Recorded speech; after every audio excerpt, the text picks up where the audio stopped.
overlap.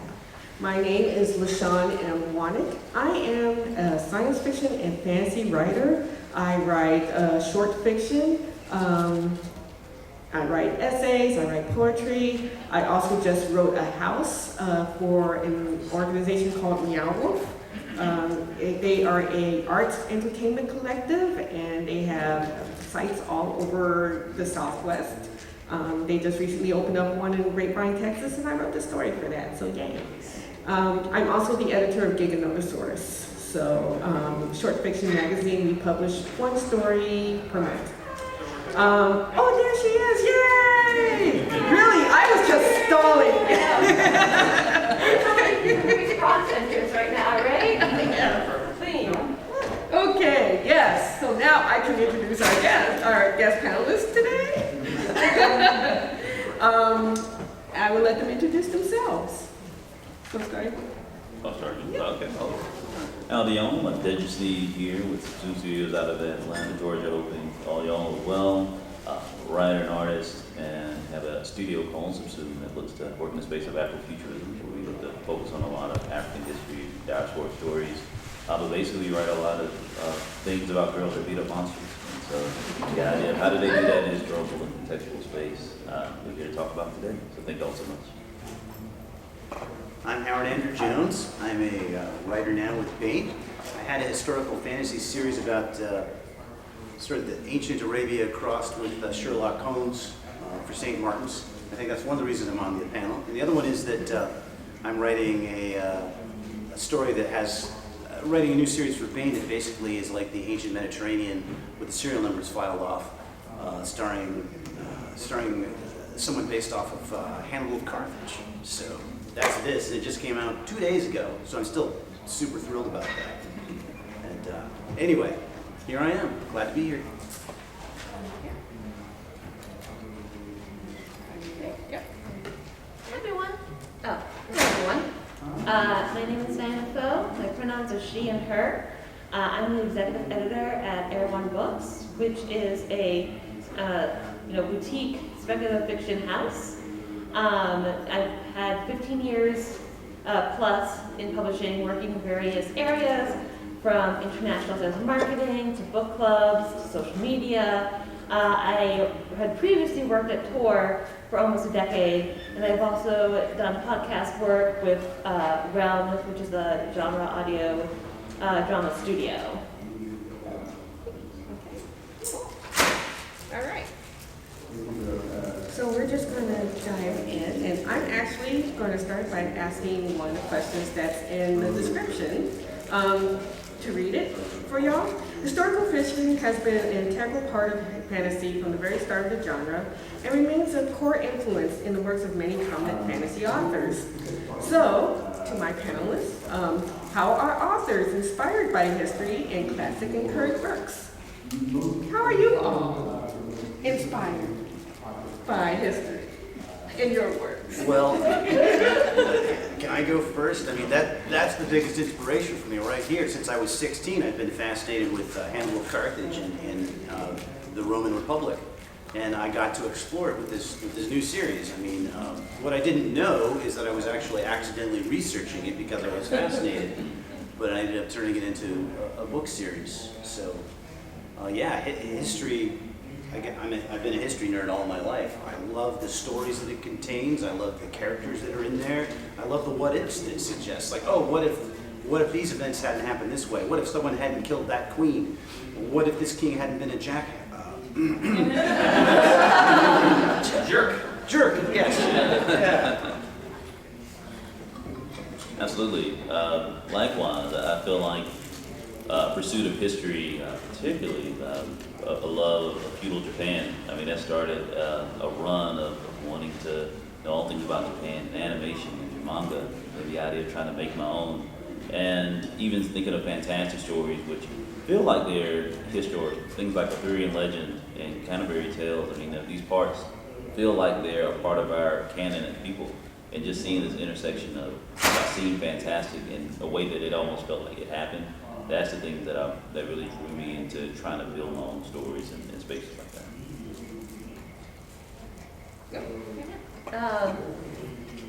Yeah, so as an editor, I'm just always fascinated by stories that can highlight or uplift or just give perspective on different parts of the world. Because I started international sales marketing, it really gives me a lot of perspective about different leaderships, and the backgrounds where people are coming from. I think that had impacted my editorial taste later on. And also, outside of all the publishing stuff, I was pretty active in the steampunk community for several years and ran a blog about multicultural steampunk called Beyond Victoriana. And I'm just, in general, intrigued by history and their what-ifs. What if, India was, the country that colonized, Great Britain, for example, or what if the Babbage machine, really took off, and Ada Lovelace became a more prominent, historical figure than she already is. So I just am very intrigued by ways we can use storytelling to really question what our social, norms are and how we can imagine it in even further interesting ways. Sorry, I am writing questions as we speak. So, but yes, let's start discussing. What are the pros and the cons and the pitfalls in using historical influence in fantasy works? I know, for instance, a pro on a level of, there are some really awesome books that are coming out that explores histories of the whole Afrofuturism movement, for instance. We're exploring African works and being exposed to African history that normally we're not taught in the classrooms and make us want to do more. So that's a pro. Absolutely. And I think to that end, I think the pro of being able to have this platform to do so is that we're able to tell underrepresented stories. I think we've seen a lot of iterations of similar spaces and stories when we think of what we all think of a general historical context, but as we as people try to understand and appreciate our culture, and again look at where some new and untapped stories and spaces of inspiration and intrigue, a lot of it is that the historical context that we all understand a lot of times is just simply based on the way that history's been, where the victors write the history, right? And so a lot of times people that are marginalized or underrepresented simply have their histories, erased or unfortunately not represented in the best light. So I think this gives us a way to just highlight and understand and just build a larger cultural understanding of who we are as people. And so looking at Afrofuturism in the space that I try to work towards is that we're looking at where people have been successful in the space, where places of resistance have been inspirational, and I think it is just overwhelmingly positive to look at history so that we do learn these lessons, right? This other part is that there's so much solution space in what's already happened, and so we feel like things are always new, but a lot of times it's that history doesn't. There's the thing. It doesn't repeat, it echoes. It rhymes, that's right. It doesn't, yeah. Rhymes. Yeah, there you go. There you go. Thank you. So the idea is there's a lot of meat on the bone in the historical sense, and every time you go back, there's a new story. I like what Dedren just said there. I'm in complete agreement with that as far as the positive aspects of it. And then there's also, it fosters a sense of connection, fosters a sense of humanity. We realize, even with these people whom we feel separated by a vast gulf of time, that we actually have a whole lot of things in common with them. That they were worried about many similar things. They were worried about their loved ones, and how they were going to keep their people fed, how they were going to survive the next day.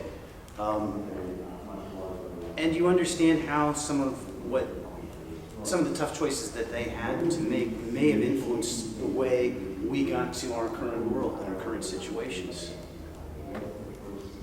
And to jump off of what Howard said, I do think that a lot of recent and by recent I define like last 500 years,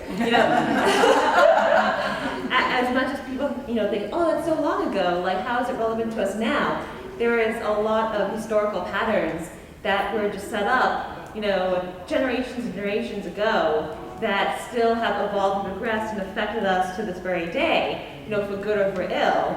And we can always bring in how history is like relevant to our current cultural conversation. One of the things that I often hear from people nowadays is like, oh, we're in a new Gilded Age. And the Gilded Age was a time of robber barons, it was a time of like mass labor movements, it was a time of really great discrepancies between the haves and have-nots. And all of those like play out in fascinating ways that I think, because history rhymes, we can still draw lessons from it and incorporate it into our own fiction. And one of the challenges actually of writing fantasy, in history, at least from like an editorial perspective, is thinking about like artistic accountability versus creative license. So what I mean by that is that if you are a creator, you can do anything you want with your story. You can put in like any sort of like twist to the world building, develop characters a certain way, focus on certain plots that like fascinate you. But when it comes to history, history is also a story, it's also a narrative, but it's a shared cultural one, it's a social one. It's one that can like have power, over some to like oppress or uplift people. So when you're trying to combine the two, I think one of the tensions that we should always think about is we know we're writing a fictional story, but the reader doesn't necessarily know the background. They don't necessarily know the research you put in.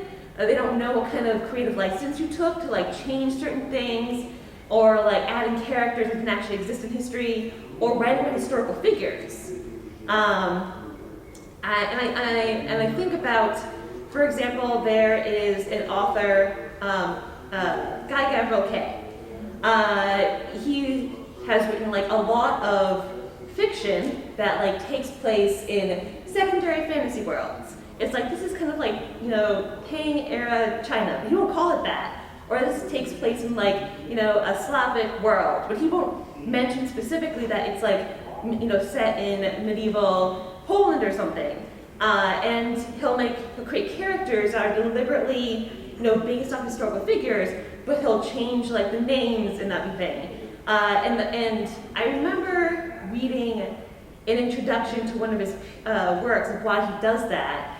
And he says that specifically, as like a fiction writer, he thinks that it's his ethical stance that if he wants to write about historical people, because he has not like lived their lives or like, in that era in their shoes, he can't write from their POV and say like, I am, the empress, of China during this era. He thinks like no matter how much research that he does, there will lie like an area that is gray and unknowable. And so by creating them as secondary worlds, it gives him that creative freedom to say like, yes, it was inspired by X, Y, and Z, but I know that whatever I do is still essentially my imagination. And I'm giving these historical figures and peoples their own autonomy and freedom to exist by writing them in this fictional way. So I think that's just a very interesting perspective to have, and something to like think about too, and just generally approaching like how we can blend fantasy and history. Thank you. So let's talk about the fun part of writing historical fiction, the research. How do you do it? And how do you not fall down a hole? Well, I wouldn't recommend doing it unless you're already in love with it, right? If you're fascinated with the thing, then there's half the battle already. And I think we're all talking about being fascinated with what we're studying. So then, I guess if you don't know that much about it already, you need to go in and get a broad overview. So that helps ground anything that you're about to read. I've found that what really gets you into that, if you read accounts from people who were living at the time, if you can find any of those eyewitness accounts, my God, then you get sort of a mindset of the people, right? You really understand where they were coming from. Do that. Also try to read their myths and their literature. Depending on your time period, that might be hard to get a hold of, but hopefully you're researching it in the time period when you've got them.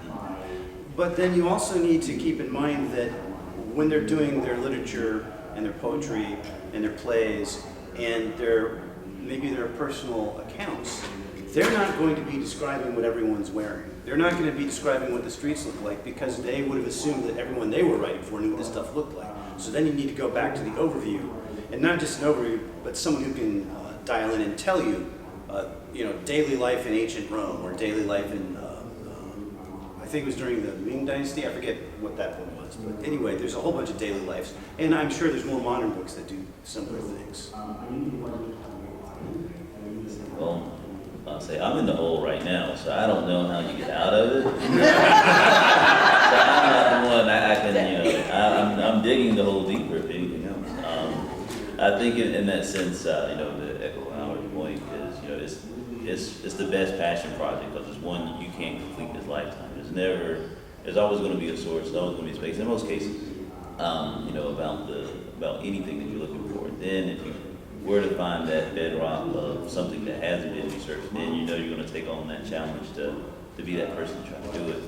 I think what I really appreciated most about doing this type of historical research is it's given me so much more appreciation for music, particularly the music that surrounds these spaces and places.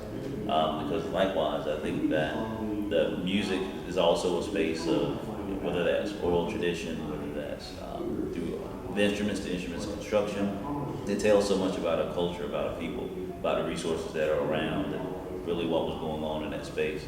And so really I've turned to music to be it is the ultimate curator of culture, right? Whether or not you speak that language, right? If you hear music, I think it speaks to us as a human. So that's been a great resource that I've been able to try to pick out and really appreciate during my historical research. But it is an ongoing thing, and it's like, well, if you were in charge of your own,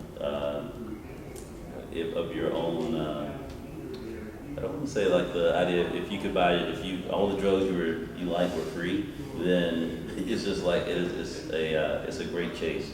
And so I'll just say it's an amazing opportunity to really just connect better, not only just from a historical research space, but I think from a humanistic space as well.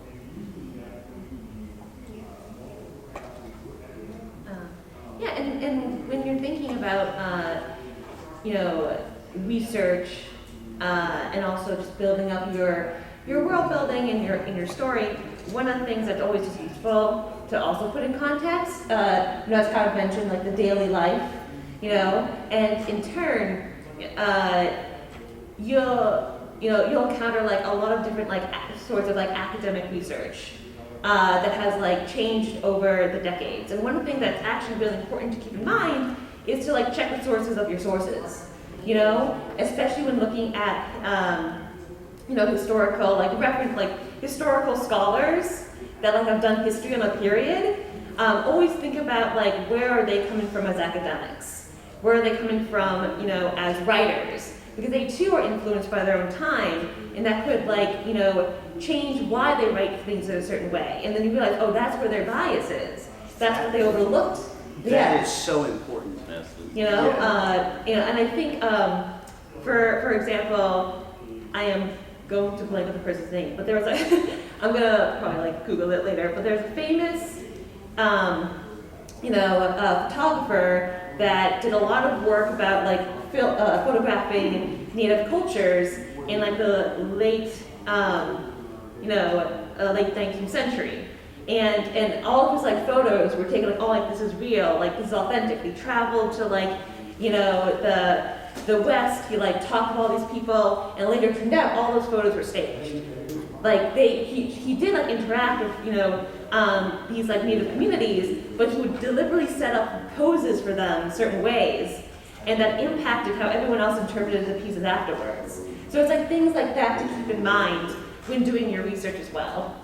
Can I tag off of that? Yeah. Yeah. So I have an example of that as recent as this morning. Oh. So I just had an article go up on Scalzi's The Big Idea. I talked about Lord of the Shattered Land, which I mentioned was inspired by the Second Punic War and how Rome destroyed Carthage. Well, when Rome destroyed Carthage, and I mean they exterminated it, they destroyed the city, they sold 50,000 people into slavery, they sowed the ground with salt, ritually cursed it. So the Romans tried to pass off, well, this was the Third Punic War. They said, well, if they had it coming because we wouldn't have come for them so hard if they hadn't fought us so hard in the Second War. And the first comment at the on Scalzi's website was from someone who still believes the Roman propaganda. It's like, I forget the exact phrasing of it, but it's sort of jaw-dropping. It was more along the lines of, well, isn't it easy to say if they hadn't fought so hard, Rome wouldn't have come for them?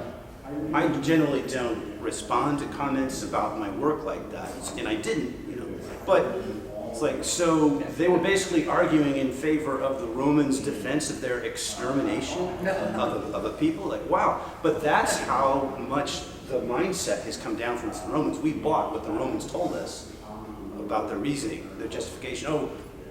Carthage had it coming. So it's like, wow.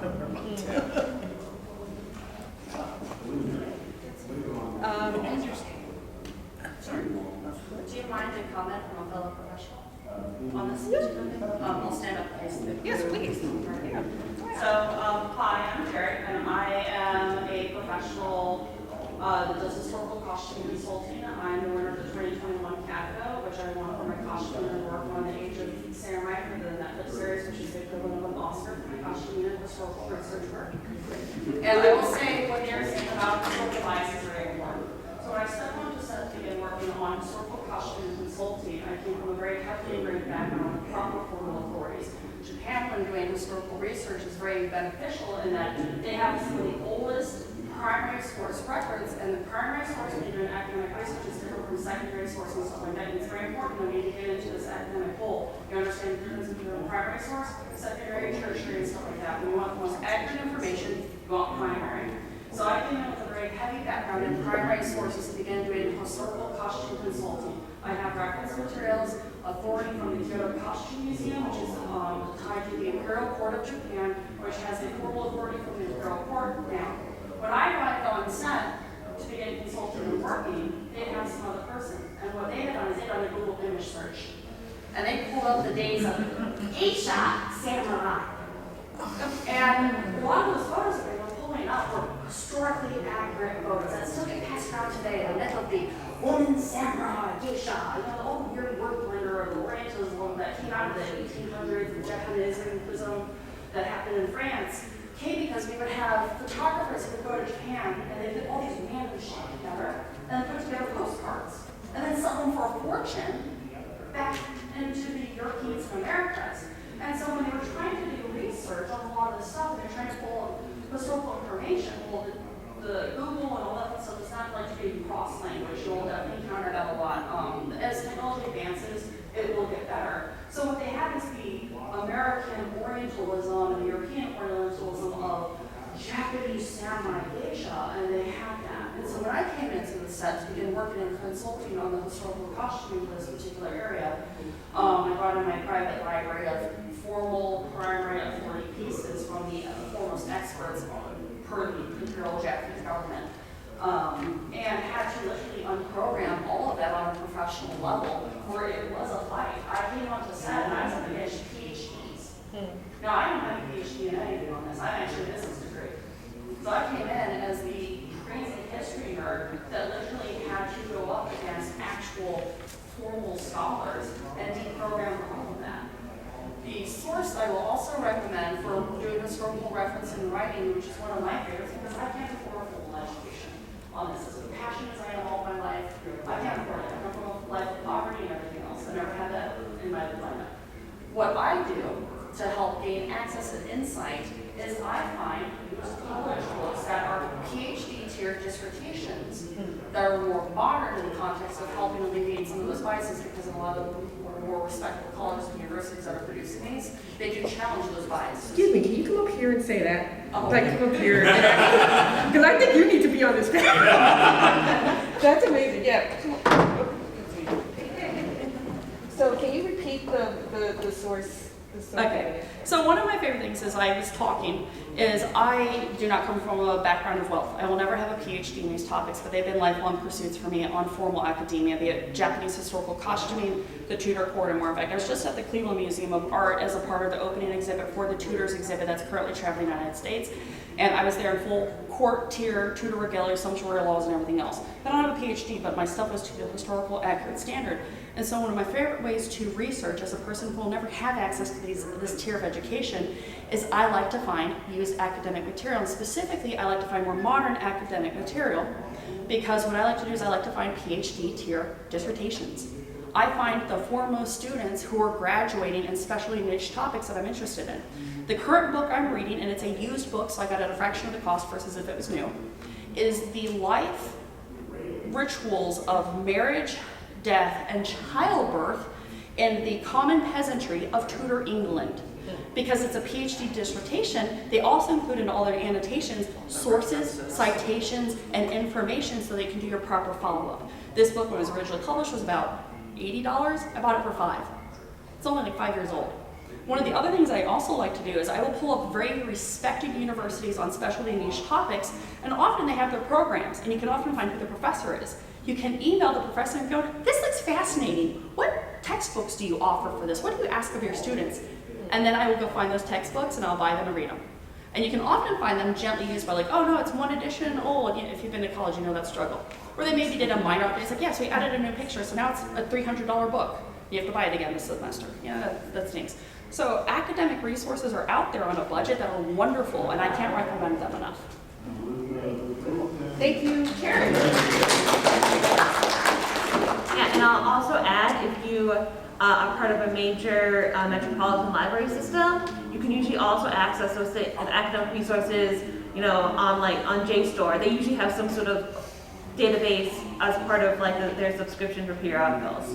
One of the other resources I've used over the years is the Google Virtual Library will have historical and antique texts back to like as far as the 1300s in different languages where they scan them virtually that you otherwise wouldn't be able to put your hands onto. And if you're looking for like primary sources on like the actual, again, primary source versus secondary, tertiary, you can often find them virtually for free through the Google Library. You've got to do a little bit of digging because often the language barrier is a factor because they're translated. Keep in mind, like, even if we speak English, Old English, and stuff like that, the evolution of the language is going to be always a factor. But you can find through Google Library genuine old text and use those as inspiration. And I would even go as far as say libraries themselves are an amazing source. And working with librarians, especially, they can point you in the right direction. Support our libraries; they're amazing. And so thank you. So with that, that's perfect timing. I'm going to open up the floor to questions. So if you have questions for the panelists, please speak loud, speak clear, and we'll try and get to as many of you as you can. So I love the idea that you had shared about writing the historical fiction in a secondary fantasy world. So what other ways are there to be culturally sensitive, especially when you're writing about cultures that aren't your own? Good question. Yeah, of course.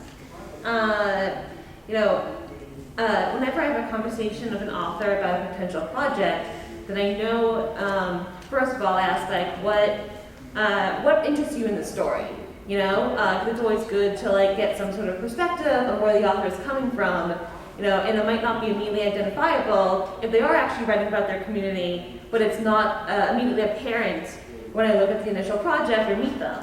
And so once we have that conversation going, you know, and I know that there is an element that that could use, you know, some additional like advisory input, you know, then I would suggest like, oh, have you, you know, would you like to consider like a sensitivity meter? You're also called cultural consultants. And I think of sometimes like depending on the person, when I say sensitivity meter, like it's fine, but sometimes I say like cultural consultant, because that's what they are, essentially, and it's more understandable that way. And it's basically, they are secondary readers that are hired by publishers to advise on like the content of the story, or perhaps other elements like writing copy or suggestions for marketing, outreach, that have like experience in the topic at hand, whether it's because they are a figure in their community, whether it's they work in an organization, that is an expert in that field, whether they're a native language speaker of something, any of those could be a possible, reason why you'd come on board to ask to do a sensitivity read on a project. And in collaboration with that reader, then I'd also, add my own editorial notes, and it's something that is just, I think, is integral to really shaping a book, not only to make it the best book possible and the strongest story possible, but to make sure that there's enough balance in the creative license and also the authenticity to really reach the readership that the story is supposed to go to, and really engage the audience. One of the things I also think about a lot is the idea that when people write from their own experiences, no one represents the monolith of the community that they're from.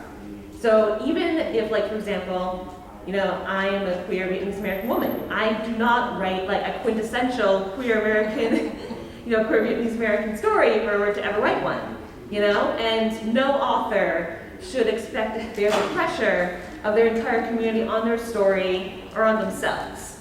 And so that being said, it's also an understanding between me as an editor and the writer and the story about what they want to do with this book, why are they writing it, how is the best way to engage their potential readership and also reconnect with their community, and what kind of relationship we want to have that is the most beneficial for everyone.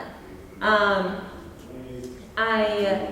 also think about too that if you're writing outside your experience, I think often of Nisi Shaw wrote this essay about cultural appropriation versus appreciation, and in the essay she talks about 3 types of figures that a writer could be when engaging outside their experience and writing a story. So they could be basically like a colonizer. You come in, you take what you like, what you think is pretty, and you leave destruction behind. There's no respect, no contribution from the community, and it's very harmful. You could be a tourist, and a tourist, there could be good tourists or bad tourists. There could be the spring break college students, there could be figures like Anthony Bourdain. There could be the average, person who goes and travels and they've never been to someplace before, but they honestly love the place that they go to,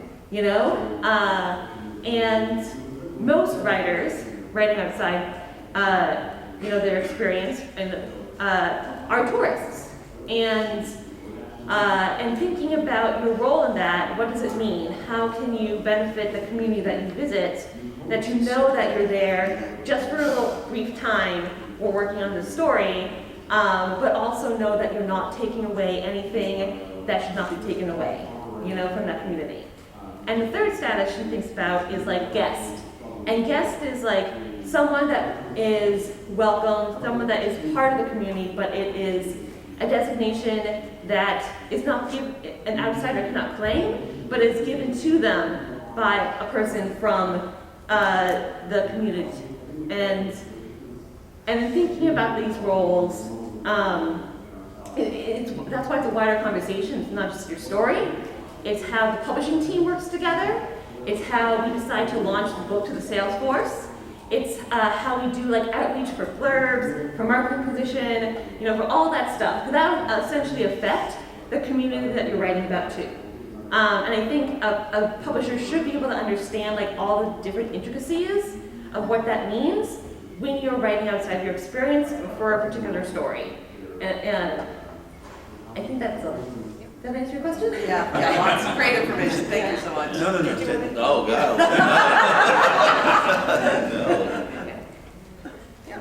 No.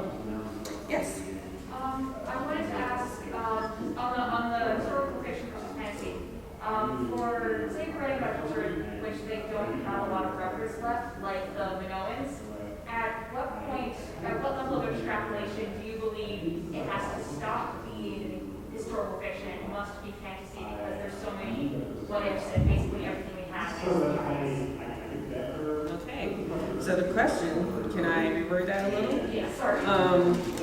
How, when there's not as many sources on the historical part that you want to write, when does it blur from historical to fantasy? How much creative license can you take with it? Give it a shot. I think just myself thinking of that, and I would say that you have to, as a author, understand there may be something that you get wrong, but if you're coming from a space of support and understanding and have enough, understanding that the way that you're trying to convey something that's fantastic, that you are referencing the things that you do know to be true, or at least based off the best of your ability with the sources, is a good start. And then to kind of just cite that this is a fantastic representation based off of the information that is at hand. I think that, as we get further into other spaces of history, that we're going to come across this more and more. But I think it does kind of speak to kind of the conversation of appreciation versus appropriation. If you're not making this that you're carrying the standard for another person, another lived experience, another opportunity that maybe you don't have that direct connection with. I think most of us as readers, as educators, and the people that want to be entertained can take that fantastical component and just appreciate that someone tried to tell that story and kind of give you that. I think you have that collective license then that you'll know. I think that you and the story that you tell will help dictate where that license really feels authentic. And I think in that space, that's where you as a writer and a creator can be at your best. Well, I completely agree. I don't have too much to add, but I did want to say the Minoans are awesome, so, good luck with that. They are pretty cool. Yeah. Yeah, and also just to keep in mind, especially when dealing with a community or record that remains kind of obscured or buried or unknowable, essentially, because they're an ancient culture, perhaps.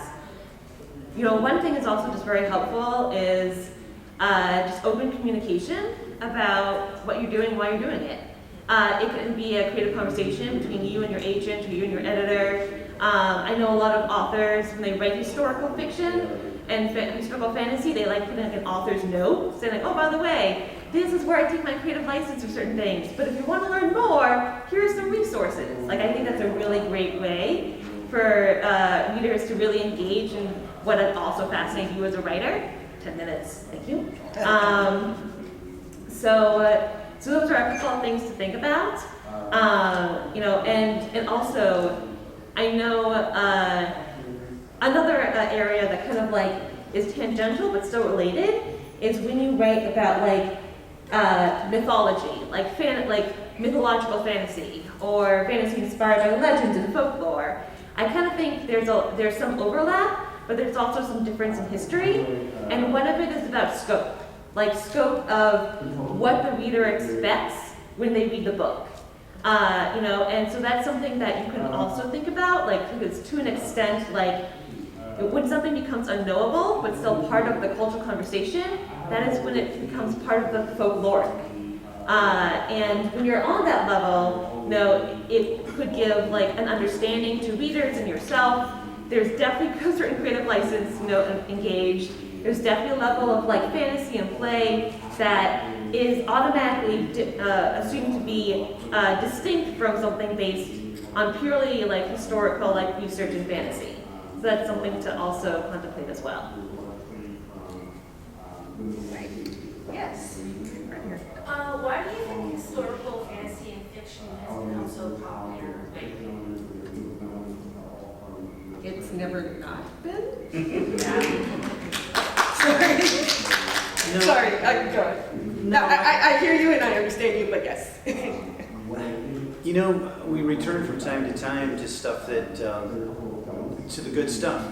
And we go through cycles. And for whatever reason, we've recently cycled back to this stuff. For a while there, we weren't paying any attention to the real historical periods. And honestly, I think a lot of it has to do with the success of some of the Romance historical epics.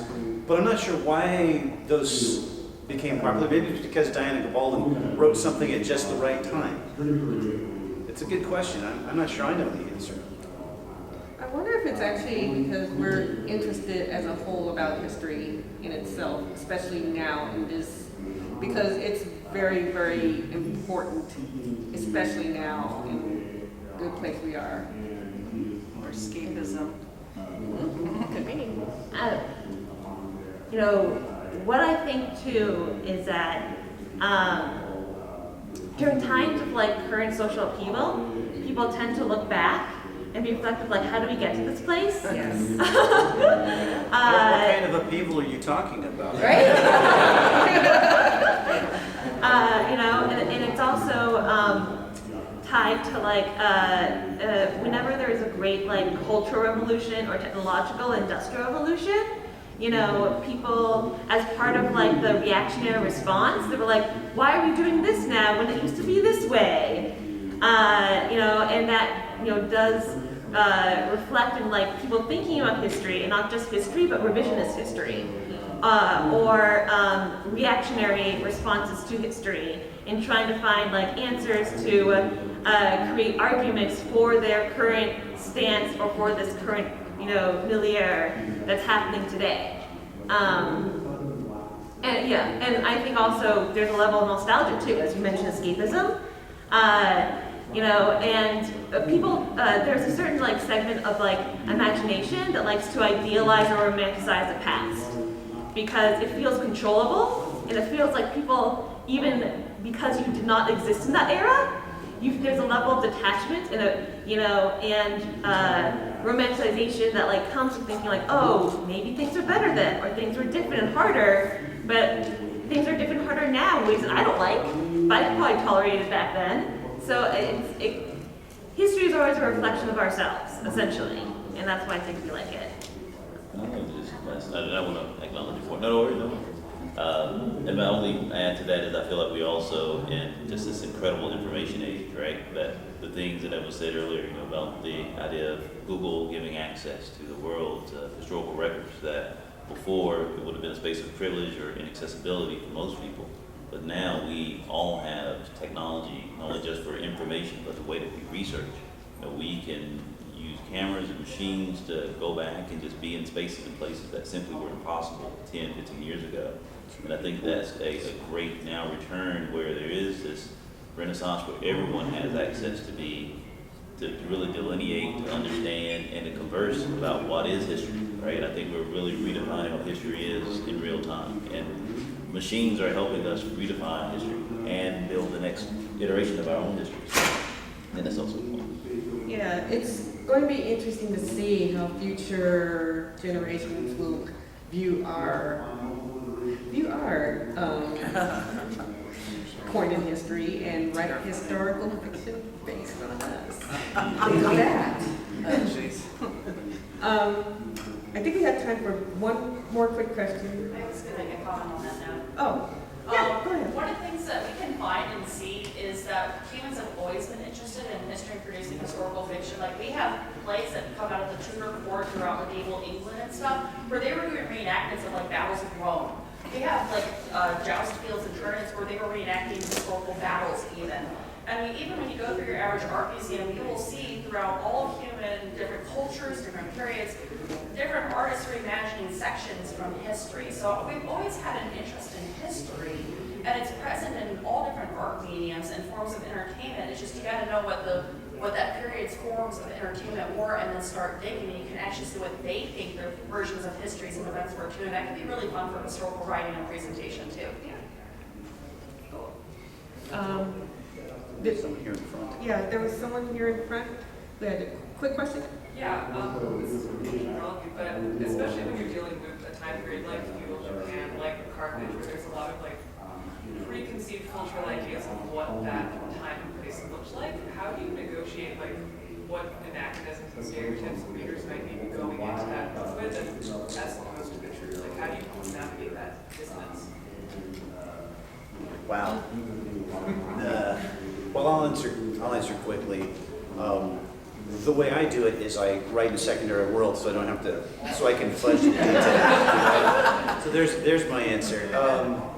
But no, it taps into a lot of what we've been talking about. You have to be careful of the culture, obviously.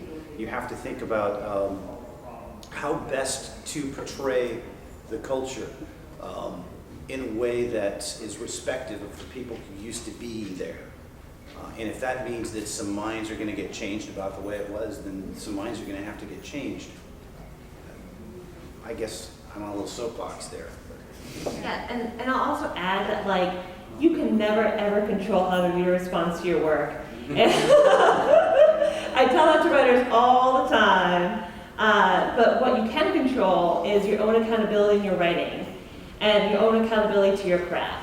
So what is important, I think, when you're telling, a story in general, but also like in historical fantasy, is that are you satisfied with the work that you've done? Do you feel like you've done, as much, research as you possibly could have done? Did you do your due diligence to the extent of knowledge that you have and are able to do? Did you engage in like the right people, or not necessarily but the people that help engage you the most to question all the assumptions of your work? And even you could have done all that, and there's always that one reader who'd be like, wait a second. While you ultimately can't control the reaction to your work, at least you can like walk away saying like, this is what I've done. I've done the best possible job I could do, but I'm not a perfect creator. No one is a perfect artist. But we can always learn from what our current work is to move on to the next project and do something better or different or more unique or more purposeful or more intentional. And I think that is the mindset that writers can go into and not feel like they're bogged down with like fears of perception. Well, panelists, where can people find you?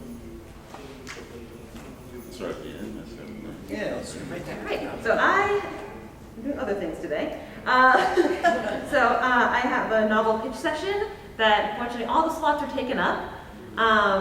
But I will be around like in general, in the evening, so always happy to chat and say hi if you run into me in the hallway. And where can people find you on the internet? Yeah, there's other things too though. Tomorrow. Sorry. They need to do a lot of things for some reason. So tomorrow there's a special guest interview where I guess you'll watch me talk for a whole hour by myself. If you're interested in that. I am teaching a workshop about writing for audio drama. If anyone is interested, you don't have to have any experience in podcast or audio whatsoever. It does come with a fee, so I understand that's a barrier. But if you're interested, I think there's still slots open for that. And I have a coffee clutch on Sunday. Again, I think that might already be sold out. But anyways, I can still be reachable. I'm here all weekend. Always happy to have a coffee or a tea or whatnot. But you can find me online. I don't know what social media exists anymore, but I do have a website, DianaMFo.com, where you can reach out and look up more of my work there as well. Sure. Well, I'm Howard Andrew Jones, and I'm at, wait for it, howardandrewjones.com. Okay? And I'm going to be on two more panels today. One's at 3 o'clock on narrative nightmares, about dealing with when your story goes wrong, and then 4 o'clock about new sword and sorcery. I hope you'll come by for my signing at noon tomorrow. And I guess I've got another one Sunday.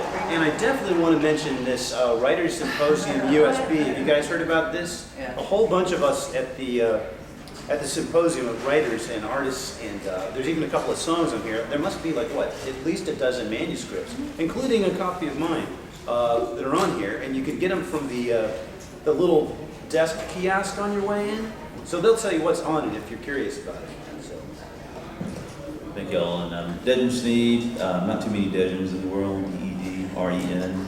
You'll be in my studios called sown, SUBSUME. And if you want to pick up one of my little manga cards up here, you're welcome to. But also sorghumandspirit.com. And I'll probably be around playing games the rest of this. And I'll also add these books I'm giving away. I'm not taking them back with me. So this one is a YA historical fantasy set on the cusp of the American Civil War. There's these two teens. They're hiding their secret identities to join the Pony Express and realize the package they're carrying comes from the world of the Fae. Nightland Express. This is an ARC edition, so it's actually already published, but I had to and it's free. So It was free. I can also mail you. Oh, okay. All right. So whose birthday is closest to today? Oh. Oh, no, give it to her. All right. Yeah. Would you like this? I'll Yeah, take it. yeah. Put it on the helmet. Yeah. Give it to her. All right. Wait, you Yeah, the one with the booster. Yeah, her. All right. Great. Happy birthday. Well, not actually. You were already waving before you. oh. And while she gives away books, I'm LaShawn Wanak. You can find me at I have a newsletter. I'm on the site formerly known as Twitter. I'm on Facebook. I have a newsletter, stuff like that. But also, yeah, just grab me, say hi. I'm around. All right. And I have 2 copies of this. Now you have a chance of winning something. This is the Pomegranate Gate. It actually does not come in until September. It's a Jewish medieval fantasy. It's a portal fantasy. It is big and chunky and really awesome. If you like your epic books, it's and it's set in during the Inquisition. All right. Anyways, okay. I guess